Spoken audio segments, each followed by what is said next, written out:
The first thing Huxley Crane registered was the antiseptic chill clinging to the back of his throat, as though frost had crystallized on his lungs. The second was the metronomic beep that told him with clinical indifference that something inside, his chest, was still fighting to keep him alive.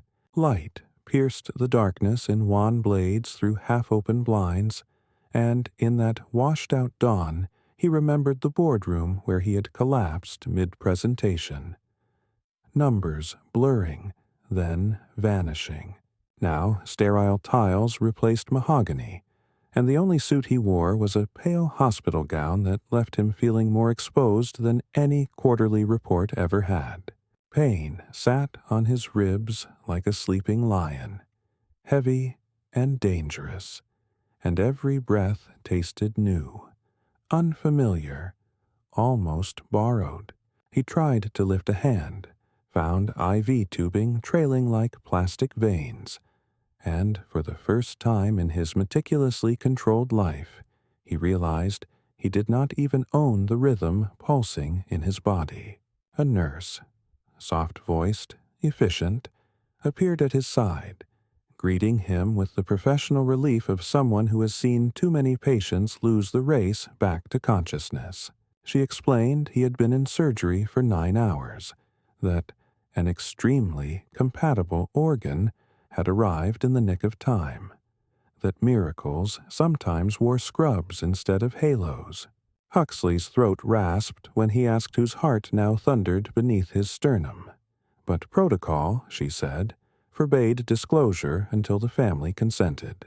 When she left, the room grew oppressively silent except for the machinery marking each beat like a courtroom stenographer recording evidence. Huxley listened. 1, 2, 3, and wondered whether the stranger who had died to save him had ever been afraid of heights, whether they had loved dogs or jazz or rainy mornings. The thought that an entire inner universe had winked out just so his could stumble on made breathing feel like trespassing. The door opened again, admitting a wiry man in an impeccably pressed dark suit. Dr. Bishop Wilder, chief cardiothoracic surgeon to the ultra-wealthy. He carried himself like a man who brokered deals with death on a daily retainer, though there was a faint exhaustion etching the corners of his eyes. Wilder explained the transplant's success in cool clinical terms.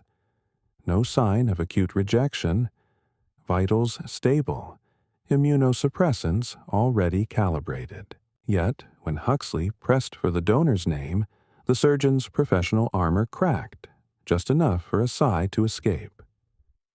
"Your benefactor was Thaddeus Frost," Wilder said at last, lowering his gaze as if reciting a prayer.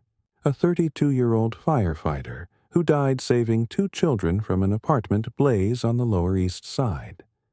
The words settled over Huxley like falling ash. Thaddeus Frost. Stranger, hero, blood-bound brother he would never meet, whose final, courageous heartbeat now echoed inside him. Later, when visiting hours officially began, Huxley lay half-propped on pillows, rehearsing hollow expressions of gratitude that could never reach the man who deserved them. Then the door hinged open and the air tightened with something that felt suspiciously like fate. She stood framed against the corridor lights, motionless, dressed in black, tailored to grief. Alawen Frost, mirror image sister of the man in Huxley's chest. Her auburn hair was pulled back in a severe knot, but loose strands betrayed a restless spirit. Her eyes, storm-cloud gray, fixed on the monitor that displayed her brother's stolen rhythm. For a moment, neither spoke. Silence stretching thin and taut, until Elowen's voice cut through with scalpel precision. "You hear that?" she asked, pointing at the rising green peaks on the screen. "That's my twin's drumbeat. You're borrowing it, Mr. Crane, and I'm here to make sure you don't waste a single measure." Huxley struggled to reply, shame and awe tangling on his tongue. Elowen stepped closer, producing a sealed envelope burned around the edges as though it had survived fire. Thad wrote this months ago, just in case. It's a bucket list he never dared to finish. 7 items, each one ridiculous and reckless. His lawyer filed it with a conditional trust. Whoever ended up with his heart is legally bound to complete every item within 1 calendar year, or relinquish the Frost Foundation's medical innovation grant that funded half this hospital.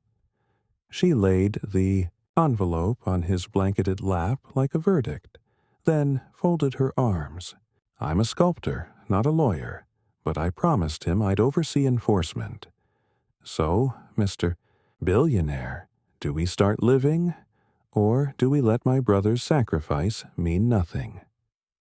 For once in a life scripted by mergers and market forecasts, Huxley found no immediate counteroffer. He felt the new heart accelerate, a stutter, a plea, and realized it wasn't fear but exhilaration surging through borrowed ventricles. Thaddeus Frost had run into a burning building for strangers. Surely Huxley Crane could walk into uncertainty for the man's sister. With a brittle inhale, he broke the wax seal, eyes skimming the first reckless line. Climb the Brooklyn Bridge arch at sunrise and shout the most important truth you never dared to say. His pulse hammered approval. Looking up, he met Elowen's guarded stare and managed a ragged nod. The faintest relief softened her shoulders, though her gaze never left the monitor, as if she needed visual proof that her brother was still, in some impossible way, alive. And in that charged silence between two people bound by a single, borrowed heartbeat, the first chapter of both their second lives began to write itself. Huxley spent the next 48 hours learning that recovery, for all its antiseptic efficiency, could feel like incarceration when each dawn brought another battery of blood work and another lecture on the gospel of immunosuppressants. Yet even the monotony couldn't eclipse the envelope resting on his bedside table. He reread the bucket list until the paper grew soft at the folds. 7 numbered challenges, each one a dare that felt echo-loud in Thaddeus's absent voice. Item 1 was the Sunrise Bridge climb. Item 2, perform a song in public, badly, and mean every word. Item 3 involved skydiving over the Hudson. 4 required hand-delivering a scholarship check to a fire cadet who couldn't afford tuition. 5 insisted on helping a stranger forgive the unforgivable. 6 demanded a moonlit swim in water cold enough to steal breath, because life is a shock worth feeling.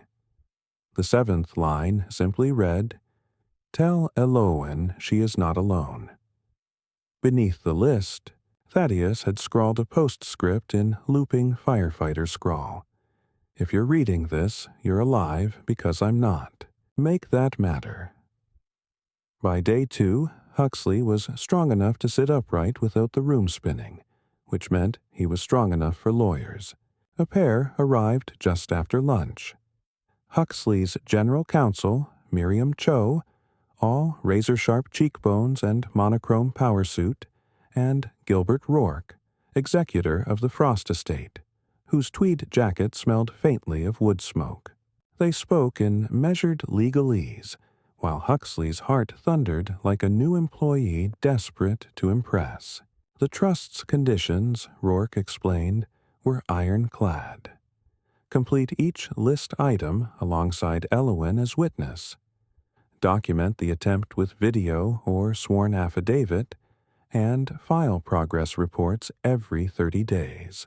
Failure to comply meant Crane Industries would forfeit its stake in a cutting-edge ventricular assist patent jointly funded by the Frost Foundation. Miriam bristled at the coercion, but conceded the paperwork's teeth. Huxley surprised them both by signing without negotiation, his signature sweeping across the page as though propelled by momentum outside his own will.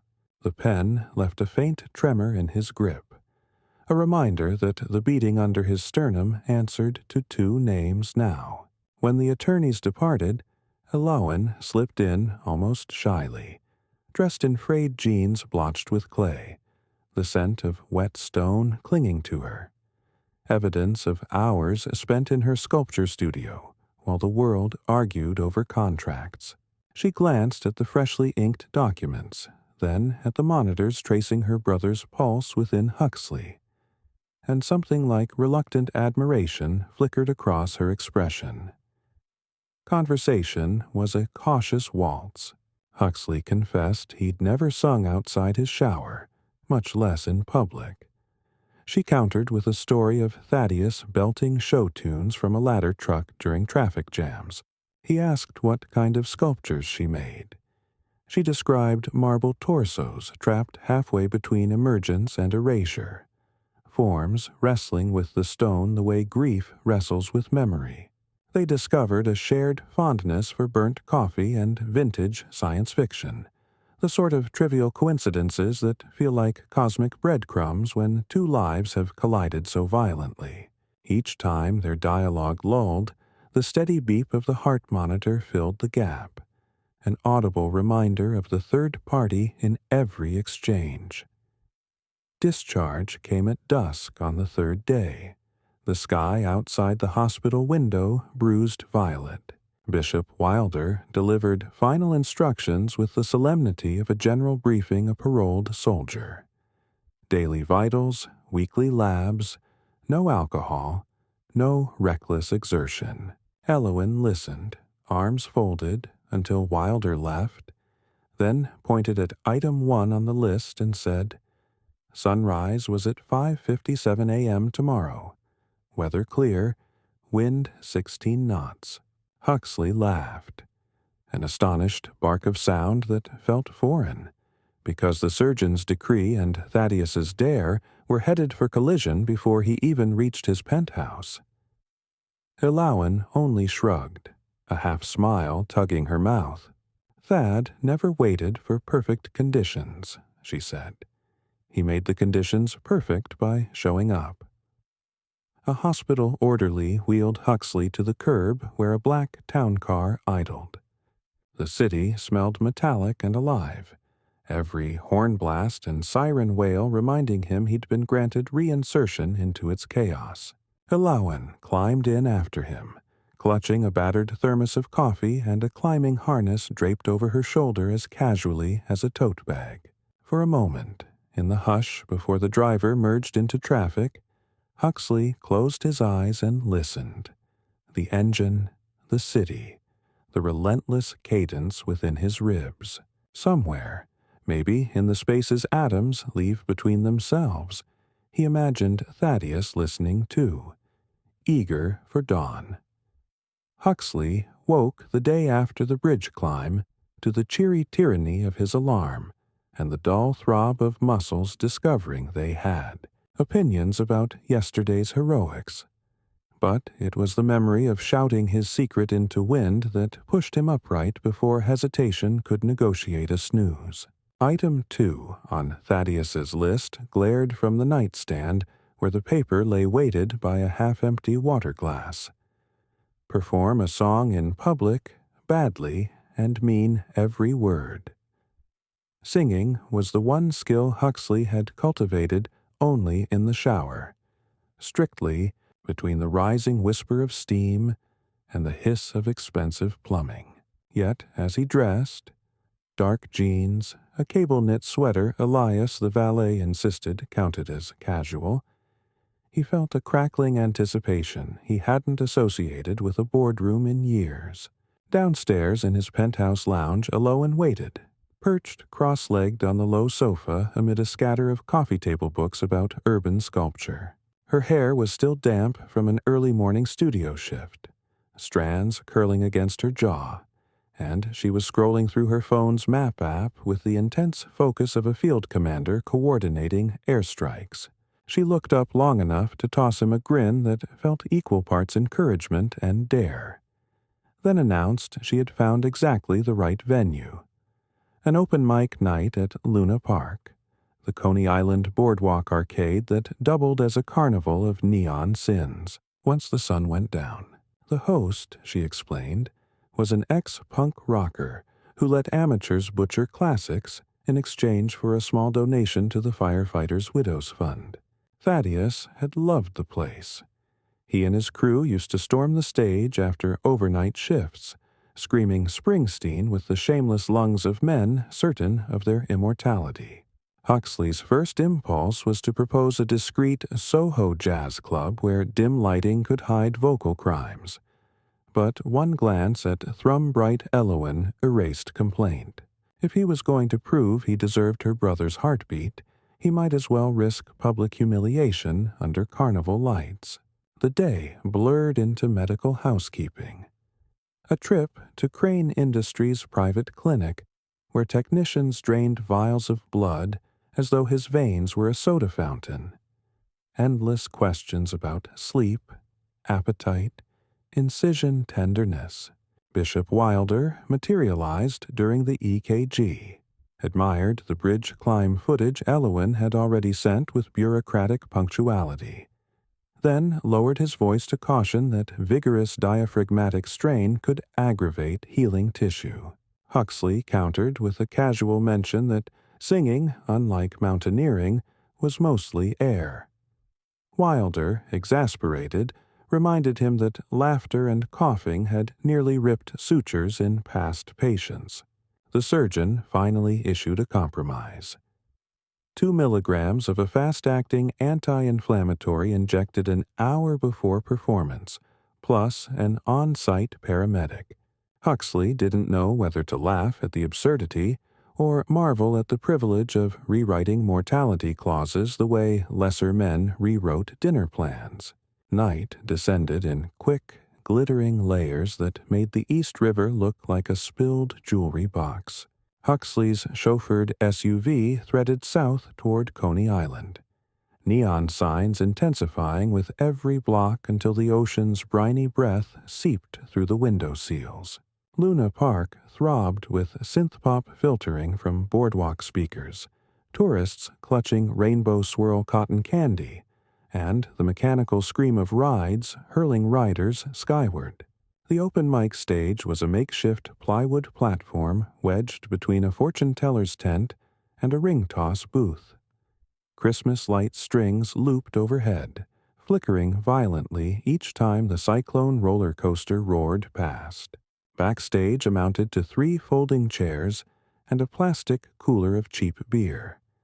A hand-lettered sign read, "Tip jar for fallen heroes."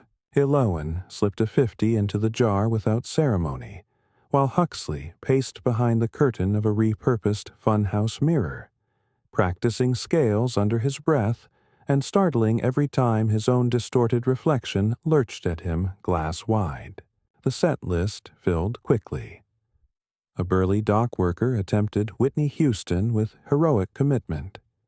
A teenager in glitter eyeliner crooned a fragile ukulele ballad. 2 EMTs in uniform snarled a punk cover that rattled the speakers. The audience, clustered tourists, tattooed locals, and half a dozen off-duty firefighters drawn by the charity jar, cheered every off-key note like superfans at the world's most heartfelt disaster.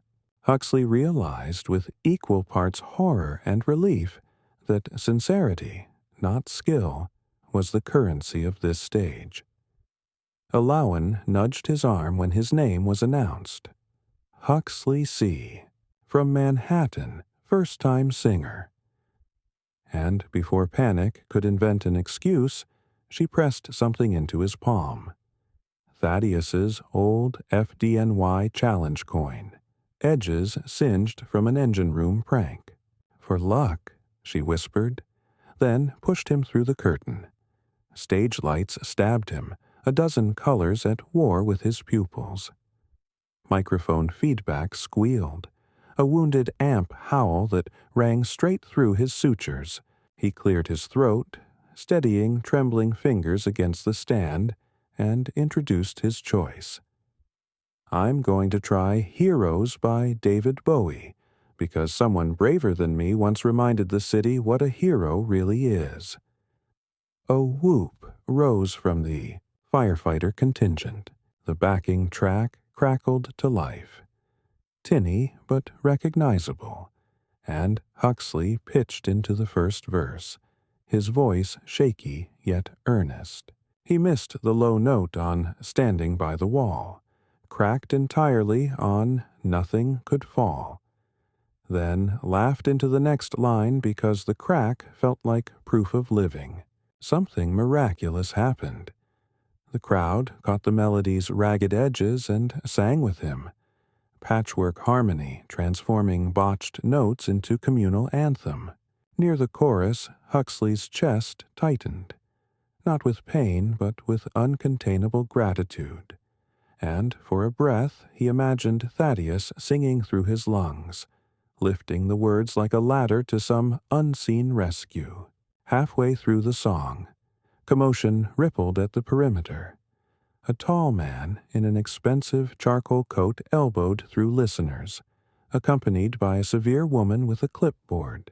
The man's profile, patrician nose, silvering hair swept back with boardroom arrogance, identified him instantly. Alden Marrow, interim chair of Crane Industries in Huxley's medically imposed absence. Miriam Cho flanked him, whispering furiously. Eloin spotted them the same moment Huxley did, her posture tensing like a guard dog hearing glass break. Marrow's gaze swept the stage with undisguised irritation at finding his CEO howling Bowie alongside carnival drunks when quarterly projections awaited. Huxley's first reflex was shame. His second was defiance fueled by guitar reverb. He clutched the microphone in both hands, leaned into the final chorus, and belted the lines with raw abandon. We can be heroes, just for one day. His voice cracked on the high note, but held through sheer will, echoing off the arcade facades. The track ended. Applause burst bright as fireworks, and the host slipped an official performer sticker onto Huxley's sweater while thrusting the tip jar toward him. He deposited a $1,000 bill folded in his wallet since college, a ridiculous good luck charm, and whispered, "From Thad." Alawan clapped so fiercely that her palms reddened, eyes glittering in the wash of lights. Alden Marrow cleared his throat in that boardroom way that expected immediate silence. No one noticed over the cheering. When the crowd thinned, Marrow stepped forward to deliver a curt greeting laced with impatience. He referenced shareholder jitters, the vulnerability of Crane stock prices in light of rumors about the CEO's health, and the optics of carnival crooning when markets opened in 8 hours. Huxley listened politely, coin warm against his palm, then informed Marrow he would address the board at their regular meeting in 3 days. But tonight, his priority was honoring the man who made that meeting possible. Miriam's eyes widened, half warning, half reluctant admiration. Then she ushered Marrow away before public relations could detonate. Alawan exhaled a laugh that trembled at the edges, pulled Huxley into a quick, fierce hug that pressed the challenge coin between them. He felt her heartbeat through denim and wool, syncing with his in a strange, comforting duet. As they broke apart, she nodded toward the ocean where the Wonder Wheel's lights mapped impossible constellations onto black water. "You meant every off-key note," she said, voice thick. Thad would have approved. Huxley realized he was grinning so wide his face ached. Bishop Wilder, lurking behind the stage with the sanctioned paramedic, looked dismayed, but conceded the vitals readout on his portable monitor showed nothing alarming. The surgeon even managed a grudging thumbs up before hustling Huxley toward the SUV, promising intravenous rest and a thorough echo tomorrow. During the ride back to Manhattan City, lights streaked liquid gold across the windows. Elowen dozed with her head against the seat, hair spilling like ink over her jacket. Huxley watched reflections flicker across her face and felt the hum of the tires merge with the pulse in his chest. 2 items down, 5 to go, each one a fuse leading deeper into a life he had never dared imagine. Somewhere in the darkness behind the skyline, he sensed the silent applause of a firefighter whose bucket list was slowly, noisily, gloriously being crossed off in a billionaire's faltering baritone. And the thought steadied him more than any. Painkiller. Dawn filtered through a lavender veil of rain the morning after Luna Park, smudging the skyline outside Huxley's penthouse windows until the towers looked like half-erased pencil lines on wet paper. He had slept only in fragments, lulled into brief oblivion by pain medication and jarred awake by vivid echoes of Bowie lyrics sung off-key by a crowd that smelled of cotton candy and sea salt. Elowen was already in the living room, barefoot in paint-splattered overalls, coaxing an espresso from the chrome machine while her sculptor's hands fidgeted, as though shaping clay no one else could see. She watched him limp toward the counter, eyes tracking the stiff set of his shoulders, and asked if the stitches complained. He shrugged, admitting the painkillers took the edge off, but embarrassment at last night's vocal liberties had teeth sharper than any scalpel. Her laugh eased the sting, but only until she produced Thaddeus's bucket list envelope, now creased and coffee-stained, and told him they might have a problem. She laid the paper flat beneath the pendant lights and unscrewed a small bottle of isopropyl alcohol, explaining that a studio apprentice had once taught her to reveal hidden sketches in marble dust by brushing the surface with solvent. The anecdote felt innocuous until she dabbed a cotton swab across the lower margin of the list. Faint letters bloomed like ghosts surfacing through fog, spelling an 8th line neither of them had seen. Break the habit of running. Love someone enough to stay. The words glimmered a pale gray, water-damaged but unmistakable, and for a heartbeat, Huxley's world narrowed to the rasp of his breath and the thunder of a heart that suddenly seemed to beat in Morse code. Elowen stared at the revelation with a stillness that frightened him more than any legal stipulation. She whispered that Thaddeus had always teased her about disappearing whenever grief gnawed too loudly, hopping city residencies, changing studio addresses. The secret line felt aimed like a parting arrow at both of them.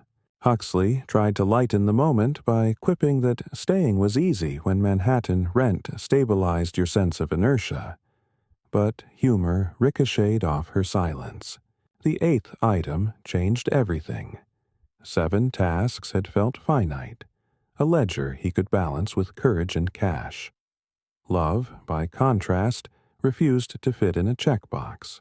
He wondered whether Thaddeus had intended it for his sister alone, a benediction to root her wandering spirit, or whether the firefighter had foreseen the improbable entwining of donor and recipient, and meant the line as a joint sentence, a dare, larger than skydives and duets.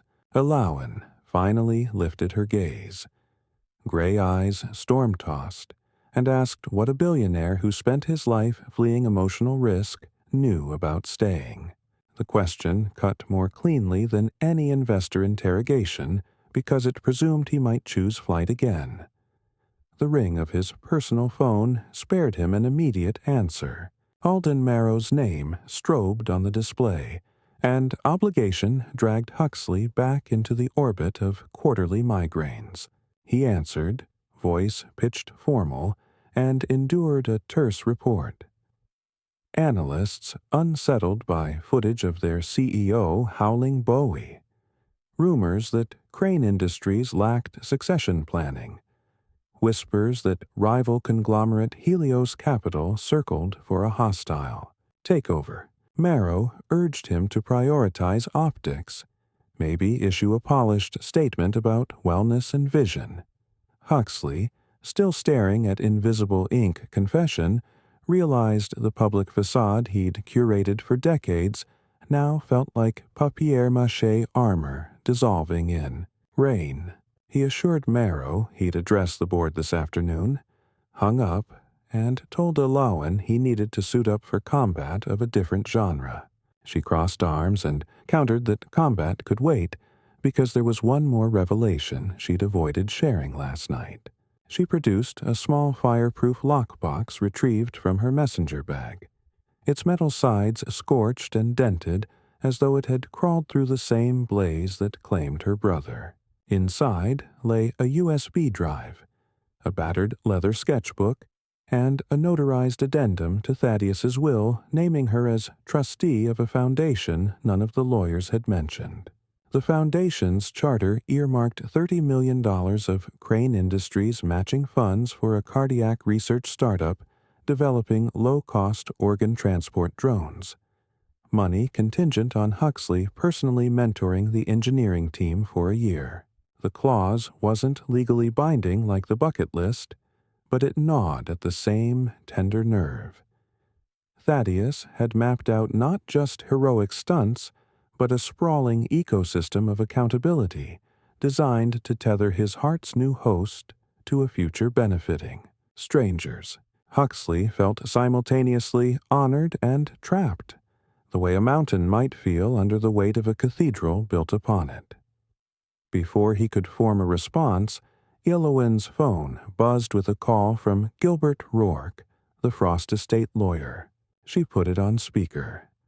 Rourke's voice crackled with alarm. Someone from Helios Capital had contacted him, seeking loopholes to dissolve the donor-recipient contract, implying the Bucket List Trust interfered with their acquisition strategy. They hinted at contesting Thaddeus's mental state when drafting the clauses, a maneuver that could grind litigation into years and freeze the Frost Foundation's grants. Alawan's eyes flashed fire. Huxley felt the strange calm of crisis settle over him, a boardroom instinct sharpening into resolve.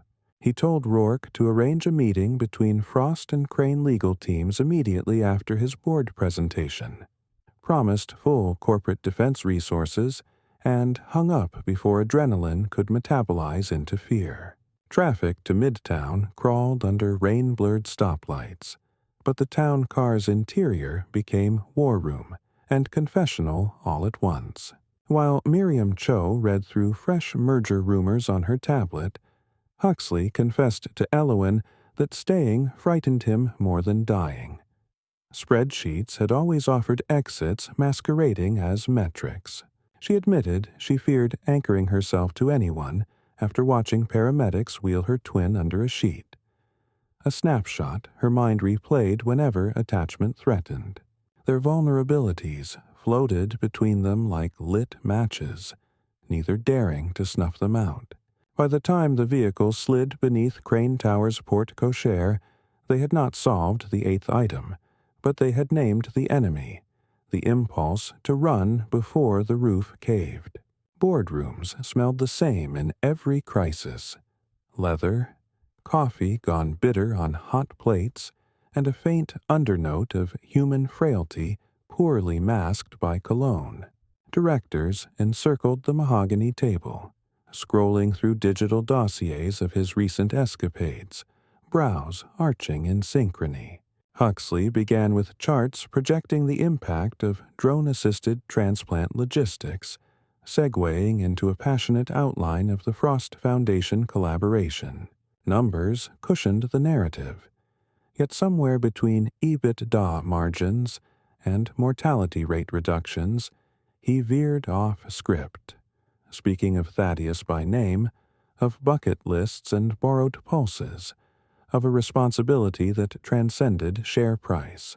Silence settled thick, broken only when an elderly director cleared her throat and said her granddaughter awaited a pediatric transplant. She voted yes on the venture. One by one, the others followed, some out of empathy, others recognizing the PR gold of a humanitarian innovation spearheaded by their rehabilitated CEO. Marrow's expression soured, but he raised his hand with the rest. Board unanimity recorded.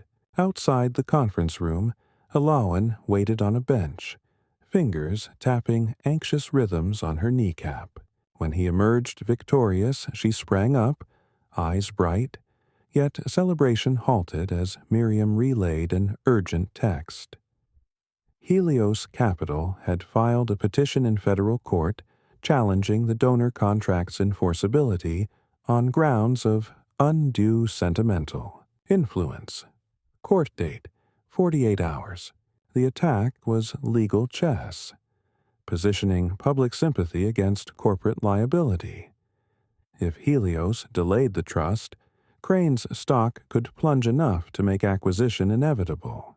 Huxley felt the building's elevator hum beneath his feet, a giant heart pumping people through arteries of glass and steel, all of them unaware of the battle lining up beneath the skin of the market. He asked Miriam to file a countersuit for tortious interference and requested she harness every media ally to frame Helios as vultures, picking at a firefighter's legacy. Miriam grinned like a blade newly honed. Back at the penthouse dusk seeped violet under low clouds while Elowen brewed tea laced with ginger to soothe Huxley's throat. An unnecessary kindness that threatened to tip his composure. They sat opposite each other at the long kitchen island where the hidden ink still shimmered under lamplight. She traced the 8th line with her fingertip, smudging alcohol fumes into the air, then whispered that maybe love wasn't another dare to conquer, but the lens through which every future dare must be seen. He answered that he didn't know how to promise permanence except by showing up tomorrow, and the next day, until habit replaced fear. Their hands inched across quartz countertop until their fingers tangled, pulse flickering at matching tempos. Rain drummed the windows harder, a percussion that felt like audience applause from a world beyond glass. They didn't kiss. Some silences are more intimate than touch. Instead, Alawan retrieved the leather sketchbook from the lockbox, opened to a graphite portrait Thaddeus had drawn years ago. 2 figures standing back to back, fused at the spine, gazing at separate horizons.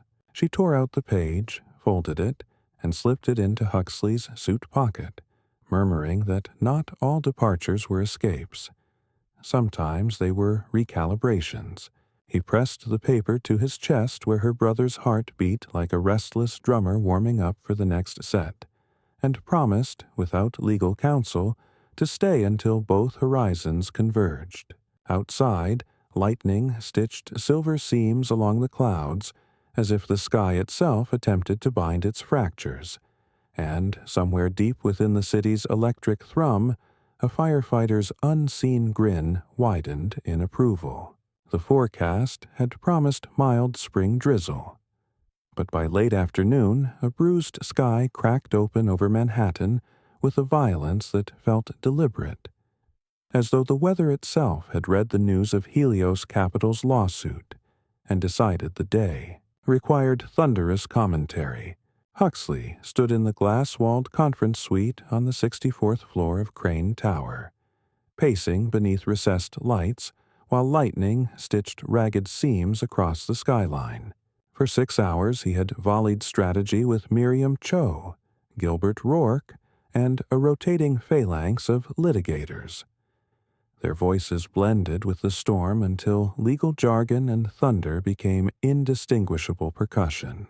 Caffeine and adrenaline kept him upright, but beneath the tailored suit coat, his borrowed heart slammed against his ribs in a syncopated rhythm that grew more erratic each time someone mentioned injunctions, asset freezes, or hostile proxy votes. He blamed nerves until a single, shocking jolt of pain speared from breastbone to jaw, dropping him to one knee with the graceless surprise of a leveled skyscraper.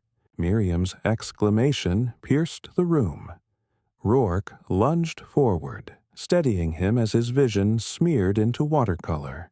The portable cardiac monitor Bishop Wilder insisted he carry began chirping a frantic SOS, its tiny screen flashing numbers that mapped catastrophe in digital green. Huxley tasted copper, tried to speak, and felt his chest tighten again, a vice cranking tighter with each heartbeat. Wilder, patched in via telemedicine link for the meeting, ordered an immediate ambulance, but the storm had gridlocked traffic and snarled bridge access. Sirens wailed several blocks away, distant as myth. Alden Marrow, who had been sulking near the window, seized the delay like leverage, hissing that Crane Tower's on-site infirmary could stabilize the CEO if, and only if, Huxley signed a directive delegating emergency powers to the board during medical incapacitation. The demand was so nakedly opportunistic that even Miriam momentarily forgot her courtroom composure and called Marrow a vulture in couture. Huxley's world narrowed to the arrhythmic hammering in his chest, and the taste of betrayal mingled with ozone. He tried to rise, failed, and ended curled against the cold glass. City lights smeared by rain behind him like a billion indifferent eyes. Alawan burst through the conference doors then, hair dripping from her mad dash across the lobby. She must have sensed something wrong, because she carried the emergency duffel Bishop Wilder had packed after Luna Park. Anti-rejection meds, injectables, a handheld ultrasound. She skidded to his side, knees soaking in his spilled coffee, and cupped his face with trembling hands that nonetheless anchored him better than any IV. Wilder's voice barked through the speaker again, instructing her to administer a triple dose of methylprednisolone from the kit. She snapped the vial, drew the syringe, and pushed the plunger into his deltoid without hesitation, while rain hammered the windows like a riot. Alden Marrow chose that moment to produce another weapon, a crisply folded memorandum of understanding drafted by Helios Capital's counsel. If Huxley nullified the bucket list contract, declaring it a personal promise, not a binding corporate obligation, Helios would withdraw the lawsuit, dissolve acquisition rumors, and fund an experimental cell therapy procedure in Switzerland that could reduce transplant rejection risk by half. Marrow's tone suggested benevolence, but his eyes glittered with triumph at cornering a weakened opponent. Gilbert Rourke exploded, accusing Marrow of extortion using Thaddeus's legacy as collateral. Miriam threatened to record the exchange for evidentiary use, yet Marrow persisted, sliding a pen across polished mahogany, reminding everyone that every minute lost might be the one that killed Crane Industries' visionary, and, incidentally, the man beating with a firefighter's heart. Alawan's gaze never left Huxley's face, but her voice rose, low and lethal, telling Marrow his signature would cost more than any share premium. Huxley, sweating and shaking, focused on the simple fact of her thumb stroking his cheekbone in a steady rhythm that countered the chaos inside his chest. Her presence sharpened into the single fixed point in a room unraveling like cable in storm wind. He whispered for her phone. She thrust it into his unsteady hands. With effort that blurred vision, he opened the voice memo app and began to speak, recording a directive to the board, to shareholders, to whoever would listen. The Bucket List Trust stood. The Frost Foundation collaboration would proceed. Any Executive attempting to sabotage either would face immediate removal under clauses he himself had embedded in the corporate charter years ago. Clauses designed to protect the company from unethical profiteering, though he had never expected them to guard a firefighter's dream. He ended the recording and hit send all to the assembled directors' email addresses, time-stamping his decision before consciousness could falter. The pen Marrow had offered lay untouched. Rain exploded against the glass with a sound like applause or artillery. Huxley caught Elowen's eyes and managed a ragged smile before pain surged again, sharper, colder, and the world tilted sideways into gray. He came to on a gurney in Crane Tower's subterranean infirmary, lightning flaring through the corridor windows like paparazzi flashbulbs.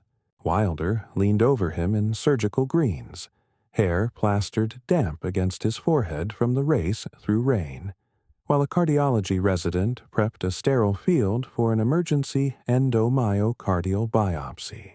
The ultrasound had shown early signs of acute cellular rejection.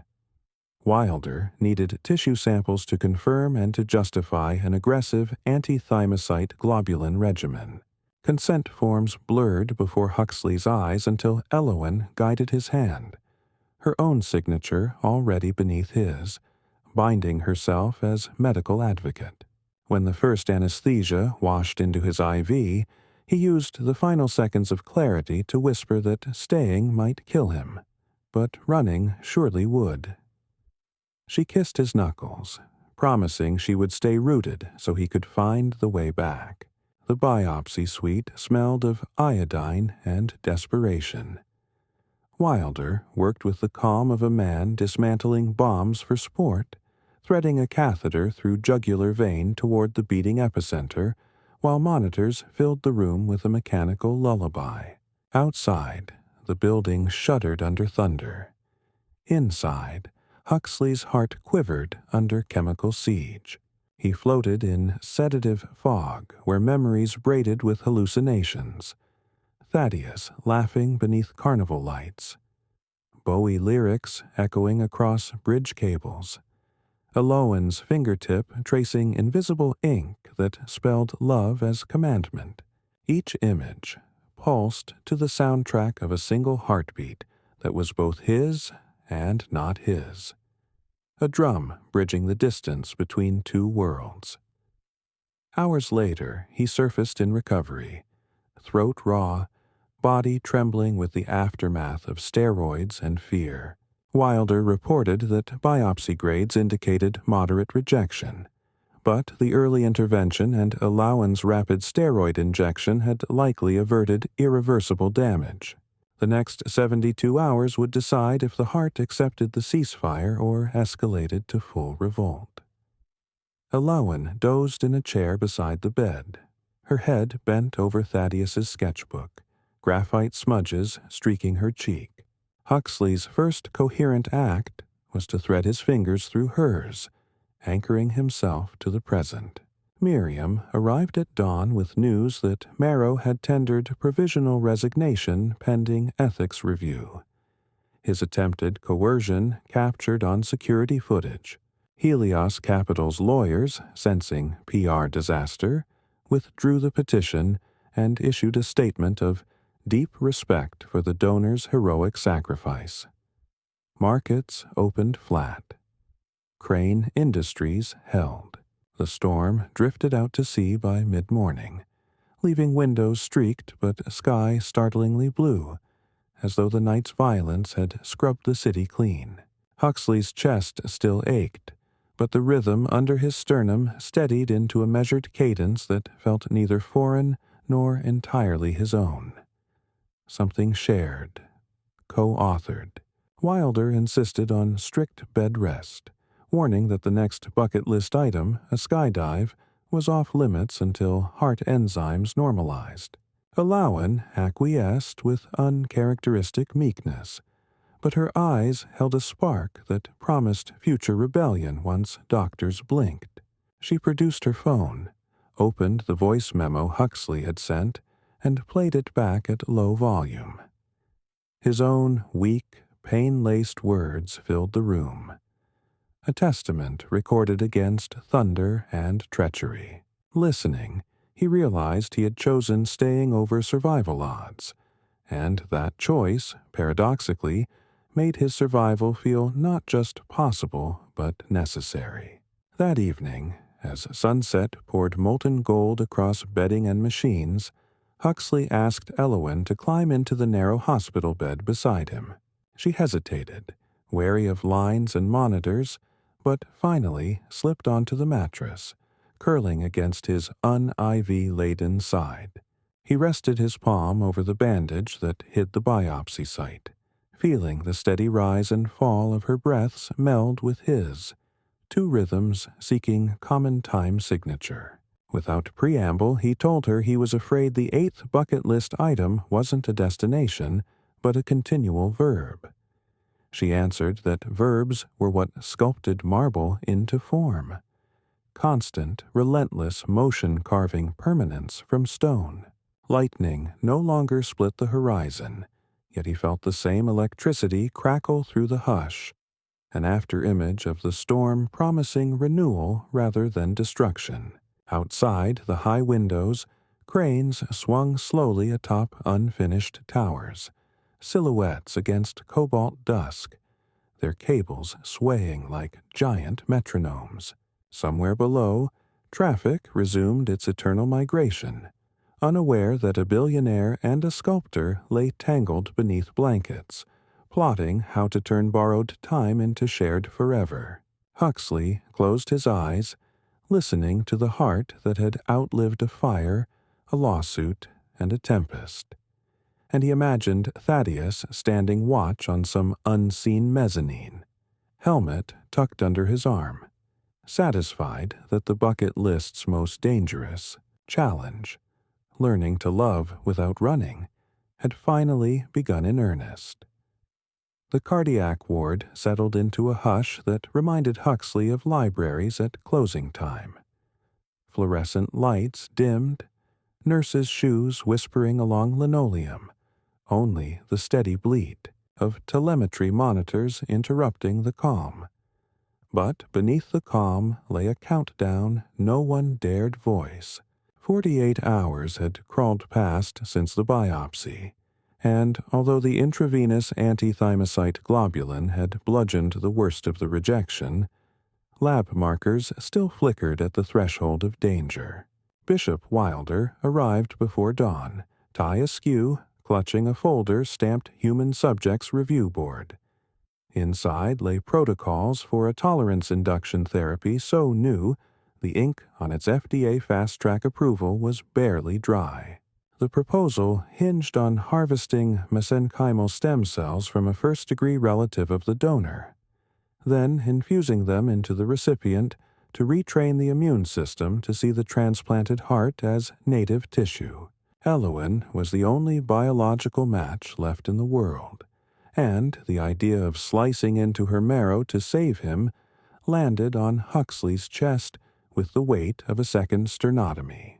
Elowen listened without flinching, legs tucked beneath her in the visitor armchair, as though Wilder were describing weather patterns rather than drilling needles into her hip bones. She asked measured questions about success rates, graft versus host possibilities, and recovery timelines that might interfere with her upcoming sculpture exhibit. Wilder admitted the data set was small. 11 patients worldwide, 9 stabilized, 2 awaiting long-term results. But without the infusion, the heart could tip back into cellular warfare at any stress trigger, and the looming skydive was stress, incarnate. Consent forms spread across the overbed table like tarot cards, predicting futures that depended on signatures. Huxley gripped the blanket until his knuckles blanched, insisting they find another donor line, but Wilder's shrug held helpless truth. Thaddeus's twin sister carried the genetic key no lab could counterfeit. When the ethics committee convened in a glass-walled alcove near radiology, Huxley wheeled himself there against nurse protests, IV pole rattling like a reluctant accomplice. He watched Elowen argue her case with sculptor's precision, chipping away doubts, polishing details, until the board of clinicians and lawyers voted unanimous approval. The sight of her in that antiseptic conference room, passion flaring bright against hospital blues, unmoored something in him more thoroughly than any arrhythmia. Afterward, in the corridor that smelled of lemon disinfectant and fear, he told her he could not accept a cure that risked her health. She answered that staying meant accepting risk as shared currency. Besides, Thaddeus had once dragged her from a burning stairwell by the collar of her hoodie when she'd tried to photograph the fire's inner choreography, and she owed him a rescue. In return, logic tangled with love in Huxley's throat until words failed, so he pressed her palm to his chest instead, letting the thud of her brother's heart argue on his behalf. Procedure day dawned windless and blindingly clear, a sky scrubbed clean by the prior storm as though the city itself offered sterile field conditions. They prepped in adjoining bays separated by a sliding partition. Elowen donned a paper gown and joked about hospital chic, but the tremor in her laugh betrayed nerves. Anesthesiologists inserted epidural lines while Huxley watched from his gurney, forbidden to cross the sterile threshold, yet refusing sedation until she disappeared through the OR doors. Wilder allowed a video link so he could witness. Not voyeurism, but vigil. Monitors displayed Elowen's vitals in soft aquamarine waves. He mouthed silent encouragement each time numbers dipped, as though sheer will could raise blood pressure. The harvest lasted 47 minutes. At the moment the drill needle entered her iliac crest, Huxley's own heart hiccuped, forcing a nurse to increase his oxygen flow. Telemetry later showed their heart rates spiking within 2 seconds of each other, a synchronous flare that Wilder called coincidence and the charge nurse called sibling magic. Technicians processed the marrow in a negative pressure suite, isolating pluripotent fractions until milky stem cell solution swirled in a chilled syringe like late-season snowmelt. They wheeled Elowen to recovery, still groggy, and trundled Huxley into an adjacent infusion room hung with glass chandeliers that seemed indecently celebratory. Before the drape separated them, he reached across and brushed her fingertips, unable to feel heat through latex gloves, but drawing courage from the sight of her lashes fluttering open. The infusion itself took 15 minutes. Cool liquid threaded into his bloodstream, carrying genetic whispers that might coax lymphocytes into détente. Wilder monitored every beat, his expression schooled but hopeful, while a research fellow documented cytokine shifts in real time. At minute 11, Huxley felt a bloom of warmth radiate from sternum to extremities, a spreading sunrise that eclipsed pain. And for a heartbeat, he imagined Thaddeus's presence solidifying, the donor's DNA meeting its echo and recognizing home. The next 12 hours became a vigil of numbers. Every half-hour nurses drew blood, labs printing like restless receipts. By midnight, the trend lines arced the way Wilder had prayed, interleukin storms settling, donor-specific antibodies plateauing rather than climbing. Huxley dozed intermittently, dreams stitched from carnival lights and river wind, but each time he roused he found Elowen's recliner pulled close, her hand resting on the blanket near his elbow, as though tethering him to this plane. She battled her own aches beneath a bolus of analgesics, yet refused to return to her room, citing artists' curiosity about collaborative living sculpture in progress. When Wilder finally declared the rejection episode officially reversed at dawn, An exhausted cheer rippled through the night shift staff, and someone smuggled in contraband croissants to toast victory without champagne. Discharge followed 2 days later, contingent on daily at-home telemetry uploads and a promise to avoid altitude jumps for at least another week. Huxley and Alawin rode the elevator down to the street lobby like astronauts re-entering gravity, every floor ding punctuating their new state of mutual modification. Outside, spring swept through the avenues, coaxing magnolias into extravagant bloom.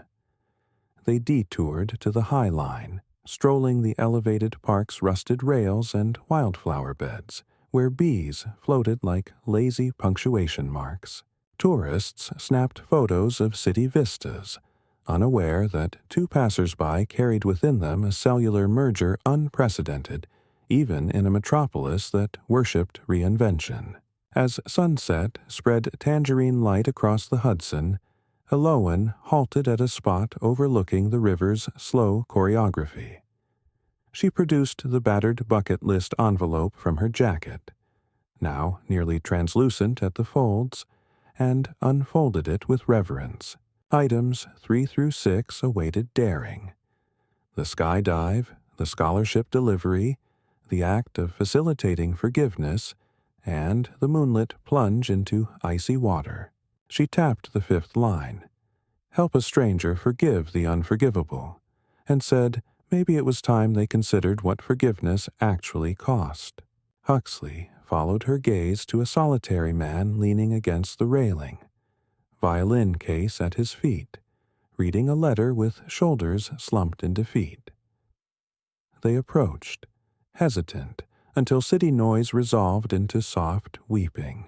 The violinist, once a prodigy they learned, now estranged from his brother after a drunk driving crash, had come to the High Line hoping music might drown guilt.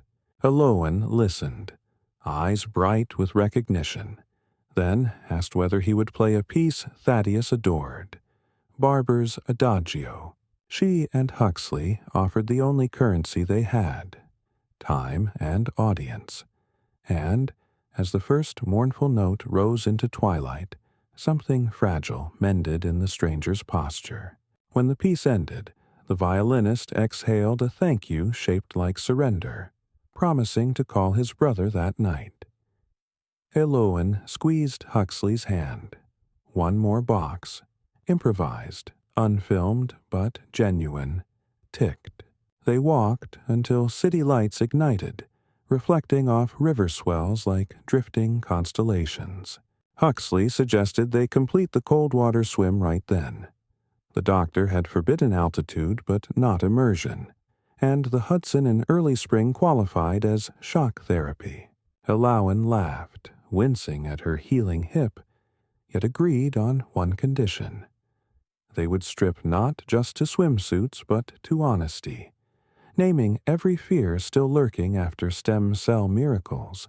10 minutes later, they stood on a secluded pier near Chelsea Piers, shivering in borrowed athletic wear, phones set to record as legal evidence.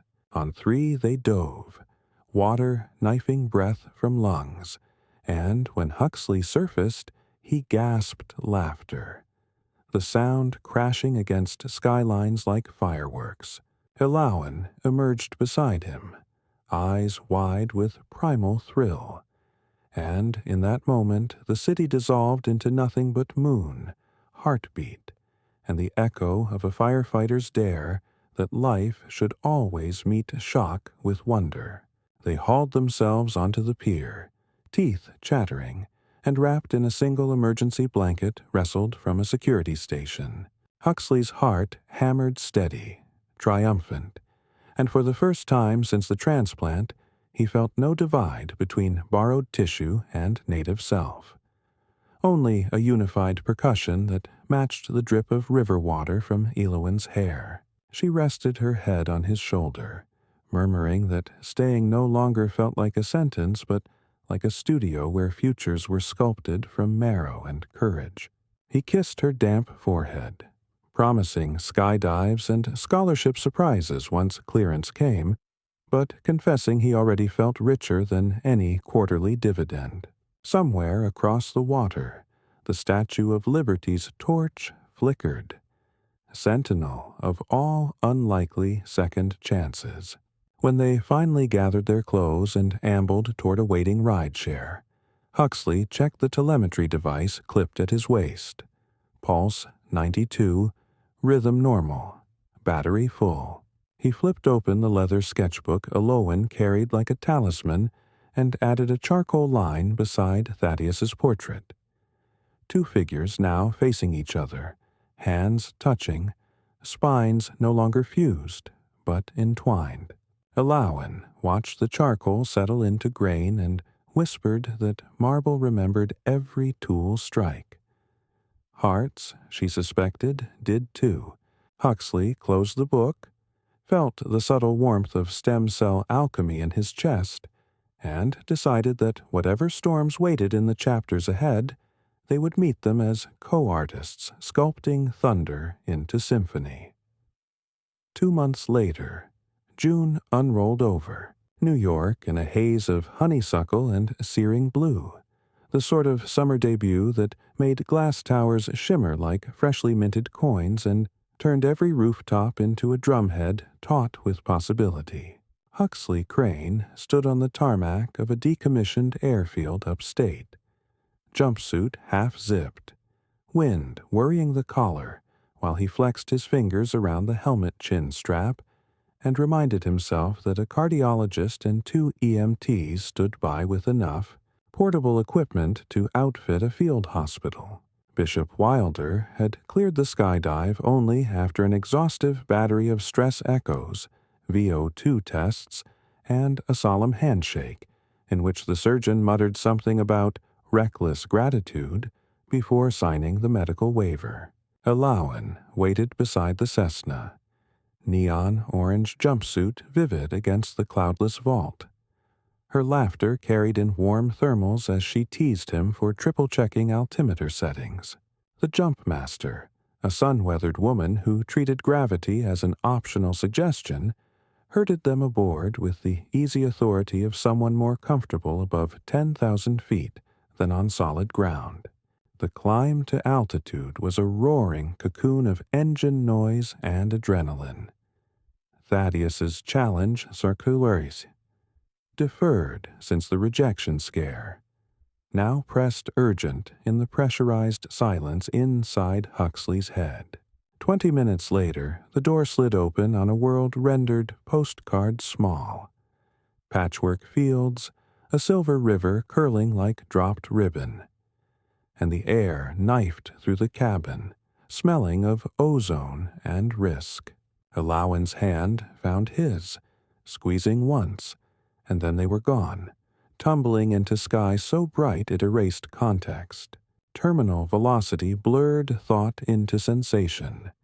Wind hammered lungs flat, but the heart in Huxley's chest, co-signed by a man who had already flown into fire, beat with unflinching cadence, stem cell peace treaty holding firm. They deployed chutes in perfect tandem, canopies blooming above like twin declarations of continued existence, and drifted toward Earth with the hush of gods eavesdropping. Somewhere between sky and soil, Alowan shouted that she could hear music in the wind.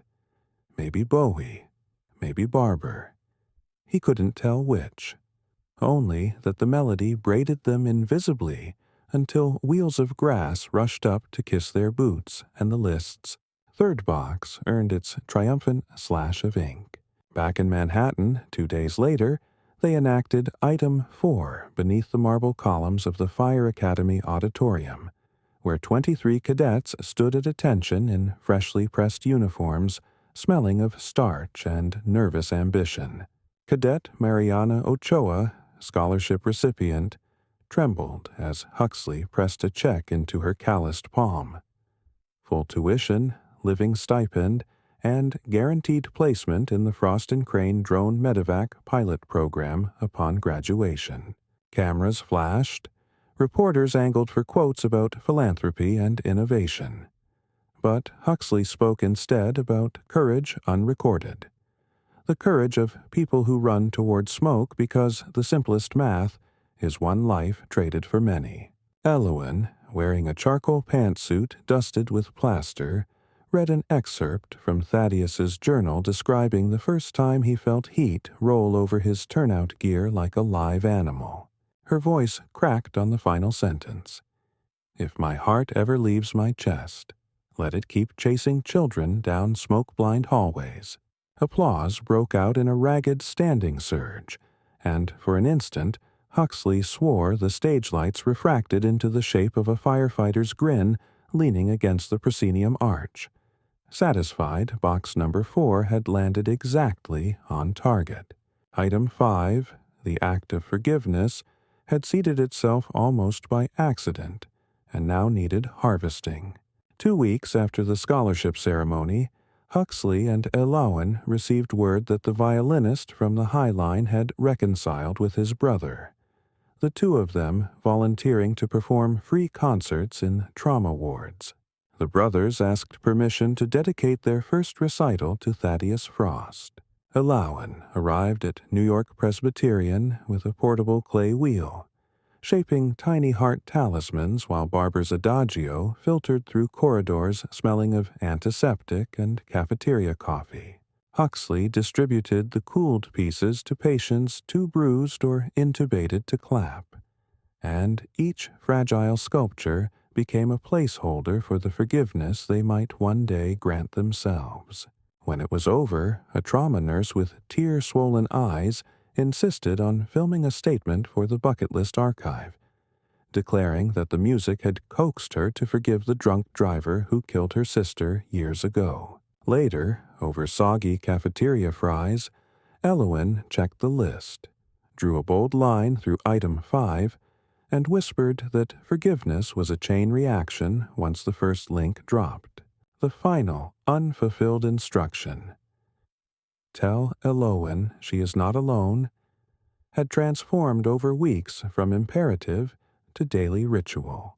Huxley told her in coffee spoons left on her studio bench, in voice memos explaining the fragile absurdity of quarterly earnings, in midnight texts describing post-transplant insomnia, cured only by replaying the audio of her breathing beside him. Yet they agreed the list demanded a single, unequivocal declaration. So, on the eve of the Frost and Crane Heartworks launch gala, Huxley commandeered the Metropolitan Museum's rooftop garden under the pretext of a donor preview. The city stretched below like circuitry lit for inspection, and a string quartet stood poised beside the temple of Dendour's glass facade, tips of bows trembling in summer dusk. Elowen arrived in a backless forest green dress flecked with mica dust, expecting a press walkthrough. Instead, she found the bucket list envelope propped on a marble plinth, its final line rewritten in fresh ink. "Tell Elowen she is not alone. Every day, every beat, for as long as this heart drums." Huxley knelt, not with a ring, but with Thaddeus's challenge coin now engraved on the reverse. "Stay." He asked her to co-sign the rest of his life, not as coda, but as co-writer. Tears slipped down her cheeks, catching starlight like solder, and she answered by closing his fingers around the coin, sealing the contract with a kiss that tasted of marble dust and moonrise. Somewhere in the park below, a saxophone wailed, traffic hushed for a mystical heartbeat, and the quartet slid into Bowie's Heroes, their strings turning a sky-thrown anthem into intimate promise. The gala the next night shimmered with a different sort of electricity. Crane Industries' flagship conference hall had been gutted and reborn as an immersive exhibit. Holographic drones flitted overhead, mapping supply lines from remote villages to urban transplant centers. Interactive displays let donors simulate, piloting organs through simulated turbulence. The board of directors milled alongside venture capitalists, surgeons, and paramedics wearing dress blues. At the crescendo of the evening, Huxley took the stage flanked by Bishop Wilder and Mariana Ochoa. He spoke briskly about technology democratizing survival, then pivoted to the personal. A firefighter's bucket list that had become a corporate prerogative. Under a descending cascade of biodegradable confetti, the curtain behind him dropped to reveal the new company logo. Frost and Crane Heartworks. Thaddeus's helmet silhouette merged with a stylized heart and drone wings. Media feeds exploded. Stock tickers scrolled green as investors recalibrated their algorithms to factor in goodwill. But the true finale unfolded hours later on the roof terrace under uninhibited constellations. Huxley slipped away from the lingering donors to find Eloan barefoot, heels discarded, standing at the railing tracing Orion's belt with wine-chilled fingers. She turned as he approached, and without preface he told her that every quarterly projection, every drone flight path, every silicon valve printed in Heartworks labs would carry the imprint of the stem cell graft she had given him. In return, he offered the only dowry that mattered: presence, the stubborn act of staying. She answered by placing his palm flat against her sternum, where a faint scar peeked from the neckline. Marrow Harvest's legacy, reminding him that her body carried his survival just as his carried her brother's beat. They danced with no music but the river wind until city lights dimmed at 2 a.m. Sensors reducing luminous output to honor an energy conservation ordinance. In the sudden, softer dark, skyscrapers looked less like conquerors and more like guardians, silent witness to a map redrawn by borrowed hearts and unborrowed will. Weeks slid into midsummer. The bucket list videos went viral, inspiring a donation surge that funded regional drone hubs ahead of schedule. Crane Tower's ground floor sprouted a public exhibit where passers-by pedaled stationary bikes to generate power for the donor organ freezers. Arguments for communal investment disguised as art installation. Eloan's studio overflowed with commission requests for memorial sculptures. Yet every morning she and Huxley met at the same corner cafe, halfway between headquarters and her warehouse, trading cartoons on napkins and checking telemetry readouts like daily prayer. On the anniversary of Thaddeus's death, they returned to the Brooklyn Bridge at dawn, safety-strapped to the maintenance walkway where the journey began. This time, instead of shouting truths into wind, they climbed in silence, scattering rose petals through cable lattices until the river below looked tattooed in grief and gratitude. At the apex, Huxley opened his jacket, revealing the heart monitor's faint glow, and whispered that its every blink was Morse for thank you. Eloan laid her palm over the pulse, and together they listened until river, city, and heartbeat blurred into one continuous hum. Proof that some stories beat louder after the final page turns. Far beneath, morning traffic snarled, stock markets stirred, and sirens wailed toward fresh emergencies. But up on the bridge, only gulls witnessed the culmination of a promise. A firefighter's list complete, a billionaire's life rewritten, a sculptor no longer running from echoes. The petals caught an updraft, whirling like sparks over water, and the city inhaled them, a fleeting confetti of love, sacrifice, and astonishing stay.